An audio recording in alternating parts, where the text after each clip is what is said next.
Again guys, congratulations sa ating top 12 finalists. You made it far ngayong gabi. From 24 to 12 and ngayon, magpapaalam muna po tayo sa 7. 5 lang po ang ating nakakapasok at maswerteng pasok sa ating top 5 finalists. So partner, our criteria for judging in our top 5. So we have 50% looks, 40% intelligence, and 10% from the community. So mag-undergo po sila sa ating final question and answer round. Kaya mo sinakag.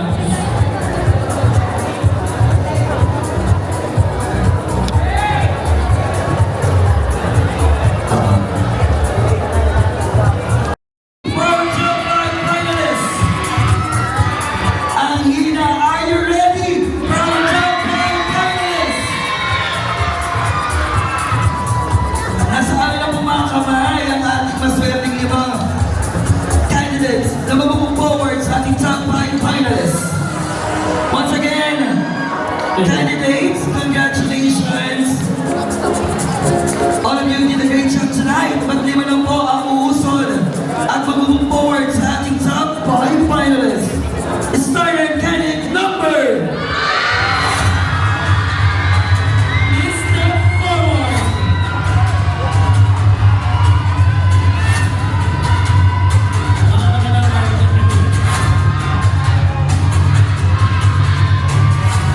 Pasok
your first pageant? Big pageant. So, sa Mr. Pogi, pang ilang beses? Pang isa. Pangalawa, you're a kappa. Okay.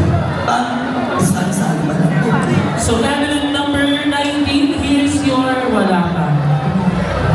Kinakabayan si John Michael. Okay, hinga mo na lang Ay, hindi mga. kapatid yata niya. Again, sa ating organizing committee, wala po itong time limit. Okay. Wala din, direct si Adrian. Okay, take your time.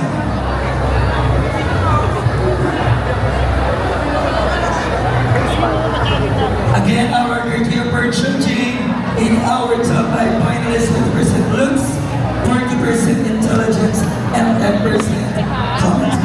So a total of 100%. Okay na, so candidate number 19 from Barangay Tayuman. Here's your question. Ayan na nasa baba. If you were offered a crown or title in exchange for your silence about corruption, would you choose personal glory or stand for truth? Kung ialok sa iyo ang isang korona o titulo kapalit ng iyong pananahimik tungkol sa katiwalian, pipiliin mo ba ang pansariling karangalan o paninindigan para sa katotohanan?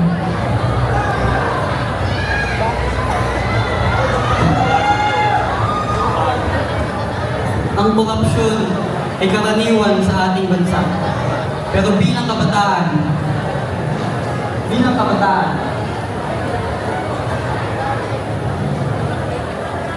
hindi ko pipiliin ang korona dahil ang korupsyon ay kalaban ng ating bayan. Kapag may korupsyon,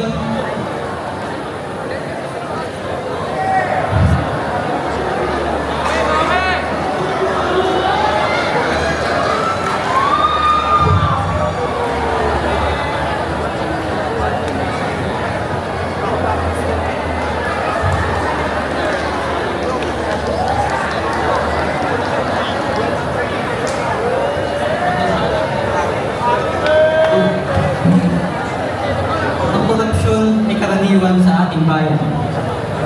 Pero para sa akin, hindi mahalaga ang korona kung ang kapalit nito ay ang kasamaan.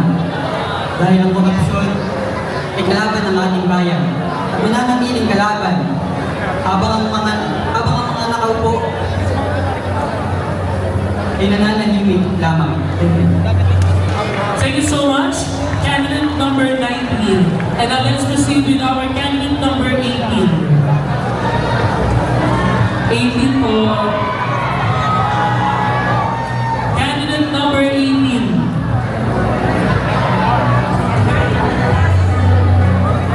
Now, nag-take up na kami sa Jollibee. Candidate number 18. Nandiyan pa ba ang ating supporter ni candidate number 18? Candidate po ngayon pa. Okay. Alive and kicking ang ating mga supporter. Okay, nakaano kasi sila, nakalak kasi sila sa sasakyan para hindi nila marinig yung One common question ba? galing pang Tayuman. Yung sasakyan. Siya Nasa pritil po kasi yung sasakyan. Pasensya na po. Candidate number 18. Again, your question is, if you were offered a crown or title in exchange for your silence about corruption, would you choose personal glory or stand for truth? In Tagalog, kung ialok sa iyo ang isang korona o titulo kapalit ng iyong pananahimik tungkol sa katiwalian, pipiliin mo ba ang pansariling karangalan o ang paninindigan para sa katotohanan? Thank you, For me, winning a crown tonight is both an honor and power. But with the great power comes with great responsibility. If I were to ask if I would trade the crown for silence about the corruption, I would always decline. Para saan pa ang pagkakaroon mo na advocacy ang magbuhay ng isang mundo kung ikaw sa sarili mo ay mananahimik ka para lamang sa korona, Hindi mo naman talaga deserve. Ipakita natin sa lahat na ang corona hindi tinataglay ng tao kaya patahimikin ng pera.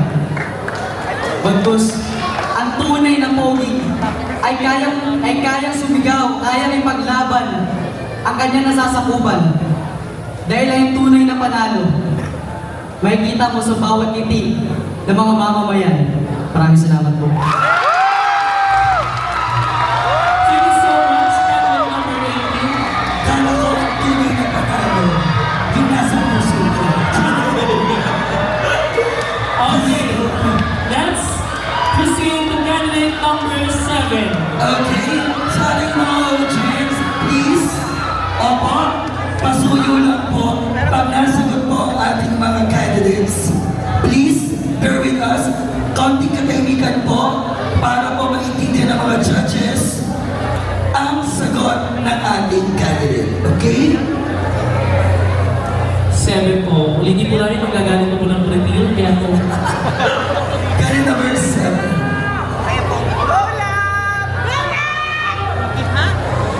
Candidate number 7. Ang mga ba? Sakto lang yan. From what barangay? Barangay Layun. Candidate number 7, here's your question. Basa ulit. If you were offered a crown or title in exchange for your silence about corruption, would you choose personal glory or stand for truth? Kung ialok sa iyo ang isang korona o titulo kapalit ng iyong pananahimik tungkol sa katiwalian, pipiliin mo ba ang pansariling karangalan o paninindigan para sa katotohanan?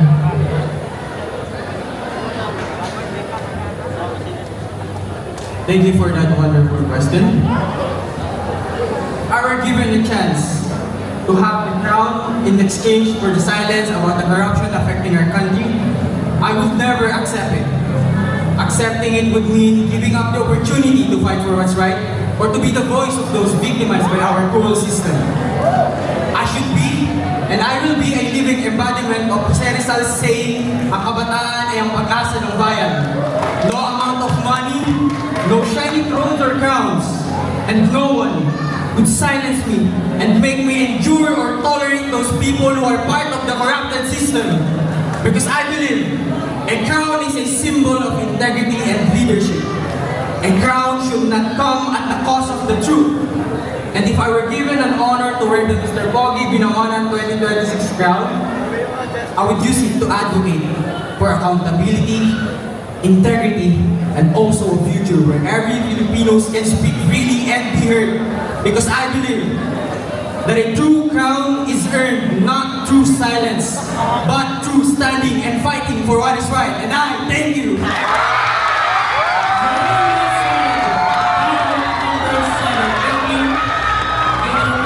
Candidate number 7, huwag ka mag-alala. Makakarating kayo sa inyo sa ating sinabi ko. Ibubulong ko kasi kapit candidate. Yes. Next, we have our candidate number 16. Okay, candidate number 16. This is ating mga crowd's favorite. Nandiyan pa yung supporter ni candidate number 16? Okay. Buhay na buhay. Sino supporter ito? Sino to ko?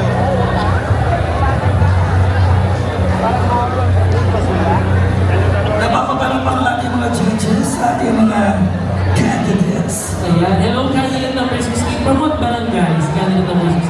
From Barangay Darangan po. Ay, kabarangay ko pala to. Palakpak naman, mga taga-darangan. Yeah, candidate number 16, here's your question. If you were offered a crown or title in exchange for your silence about corruption, would you choose personal glory or stand for truth?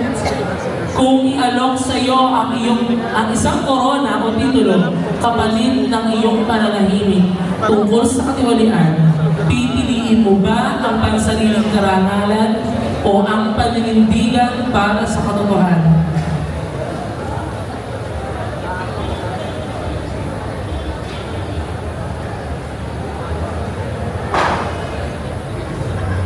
Good evening po sa ating lahat.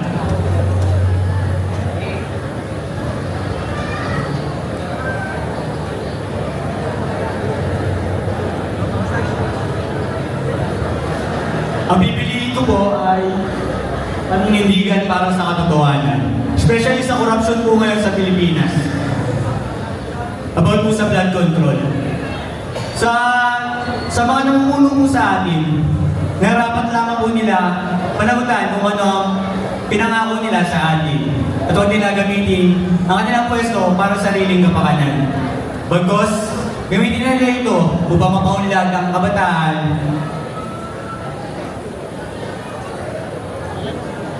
at ang ating bayan. Katulad ng edukasyon para sa tulad ng kabataan. Dahil sa edukasyon ay magkakaroon tayo ng sapat na kaalaman na dala-dala natin at dahil ang edukasyon ay yaman ng kahit sinong individual na hindi mananakaw. Pangalawa, ang blood control. Dahil di naman mulingit sa ating kaalaman na sunod-sunod at sa unang nangyayari sa ating bansa katulad na lamang ng baha. Ayun lang po. Thank you so much. Candidate number 16, Hero Adorable from Damangan. Next, and to complete our top 5 for the question and answer, we have candidate number 15. Candidate number 15 is one of our, syempre, half award ngayong gabi. Oh, wait lang po.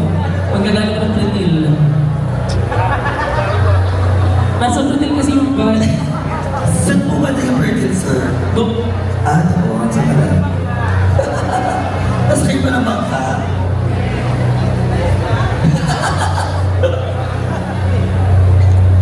sabi mga taga-bilang ko ng partner, alam nila yung Pretil. Okay.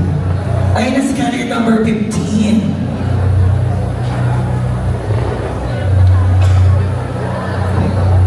Once again, our Curriculum judging in our top 5 finalists 50% looks, 40% intelligence, and 10% comedy. That the total is 100%.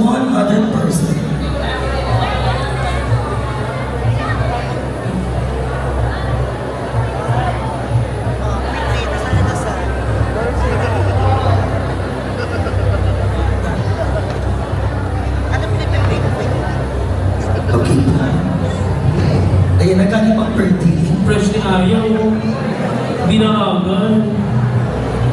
Dapat hindi mo tinatanggal yung bullets. Nag-ano. Candidate number 15. From what barangay? Barangay Bantingan po. Barangay Bantingan. Actually, kanina ko pa gustong tanongin to kasi backstage, isa kami ng makeup artist. So, mukhang kapag, no? Are you half-blooded? Ano po? Are you half-blooded? So, ano ka ba? Ano po, parang may counting percentage po ng Australia. Father sir. Australian. Oh, siya. Australian. Mas 12 na. Okay, candidate number 15. Tama ba? Here's your question. If you were offered a crown or title in exchange for your silence about corruption, would you choose personal glory or stand for truth? Kung ialok sa iyo ang isang korona o titulo kapalit ng iyong pananahimik tungkol sa katiwalian, pipiliin mo ba ang pansariling karangalan o paninindigan para sa katotohanan?